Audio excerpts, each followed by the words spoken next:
Hello guys, तो कैसे हैं आप सभी। तो आज की कहानी शुरू करने से पहले अगर आप मेरे चैनल पर न्यू हैं तो प्लीज़ इसे सब्सक्राइब ज़रूर कीजिएगा। तो आज की कहानी शुरू करते हैं। बुआ जी ने चोरी नहीं करी है।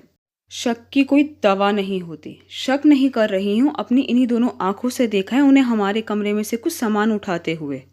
बुआ जी हमारे घर में तुम्हारे आने से पहले से काम कर रही हैं। मुझे उन पर अपनी माँ की तरह विश्वास है। अच्छा, तो अब घर की नौकरानी तुम्हारी माँ हो गई और तुम्हारी बीवी तुम्हारी दुश्मन। उन्हें नौकरानी मत कहो। जब से होश संभाला है उन्हें माँ की तरह ही देखभाल करते देखा है मैंने। जब माँ और बाबा गांव से शहर आ रहे थे अपना नया काम शुरू करने के लिए, तब बुआ जी भी उन्हीं के साथ आई थी और इतने सालों से वह हमारे घर पर काम करती हुई आ रही हैं। माँ और बाबा उन पर बहुत भरोसा करते हैं। वह चोरी नहीं कर सकती।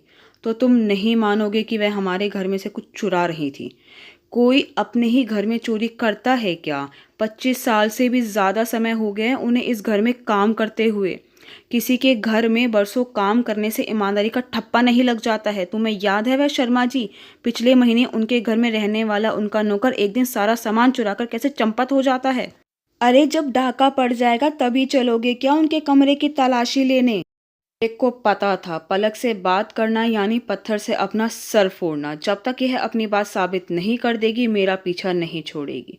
फिर पलक कहती है चलो फटाफट चलो। अभी थोड़ी देर पहले ही तो गई है वह ऊपर। इतनी जल्दी हमारा सामान कहाँ ठिकाने लगाया होगा उन्होंने। चलकर उन्हें रंगे हाथों दबोच लेते हैं। विवेक को सिर्फ इस बात की चिंता होती है कि जब बुआ जी को यह सब पता चलेगा तो उन पर क्या बीतेगी। और पहले जाकर देख लो तुम्हारे कमरे में से उन्होंने चुराया क्या है। अरे मेरे कमरे में तो इतनी सारी चीज़ें रखी रहती हैं, अब मुझे ऐसे याद थोड़ी होगा क्या क्या रखा है। अब क्या पता उन्होंने क्या चुराया है। वह तो उनके कमरे में जाकर ही पता चलेगा ना। तो विवेक कहता है मैं नहीं जाऊंगा। तो पलक कहती है चांद पर जाने को नहीं कह रही हूँ, सिर्फ उनके कमरे तक ही जाने को कह रही हूँ। तो विवेक धीमी आवाज में कहते हैं आज तो यह बिल्कुल भी नहीं मानेगी। तो विवेक कहता है चलो चलते हैं उनके पास। आज तो मैं भी चलकर देख लूँ उन्होंने ऐसी क्या चीज़ चोरी की है तुम्हारे कमरे से। यह बात सुनकर पलक की खुशी का ठिकाना नहीं होता, क्योंकि उसे बुआ जी फूटी आग भी नहीं सुहाती हैं।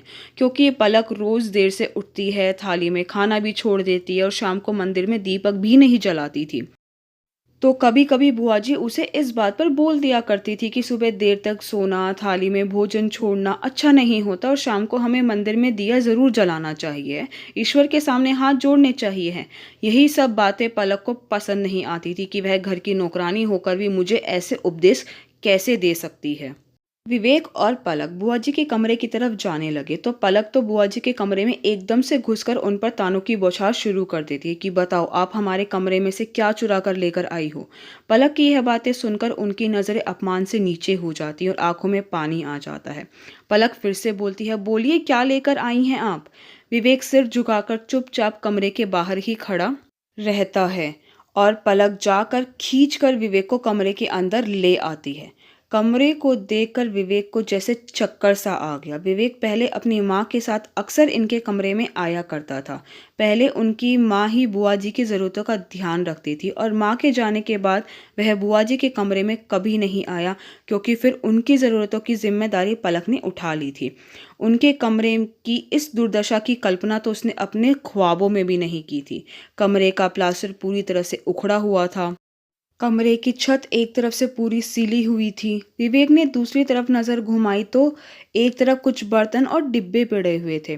फिर उसकी नज़र टूटी हुई खिड़की पर जाती है जिस पर बुआ जी ने एक फटी हुई चादर ऐसे लगा रखी होती है ताकि उसमें से हवा ना आए।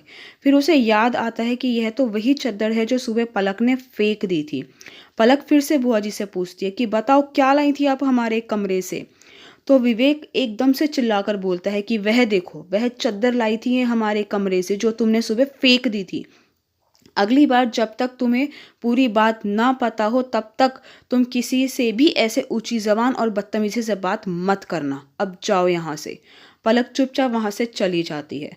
फिर विवेक बुआ जी के आंसू पोंछता है और उनसे माफ़ी मांगता है और कहता है कि बुआ जी मुझे क्षमा कर दीजिए। माँ बाबूजी के जाने के बाद यह मेरी जिम्मेदारी थी कि मैं आपका ध्यान रखूंगा। विवेक बुआ जी के पूरे कमरे की मरम्मत कराता है और उनकी ज़रूरतों की सारी चीज़ें उन्हें ला कर देता है और उन्हें कहता है कि बुआ जी आगे से आपको अगर कुछ भी चाहिए होगा आप मुझे बताइएगा, मैं आपका बेटा ही हूँ।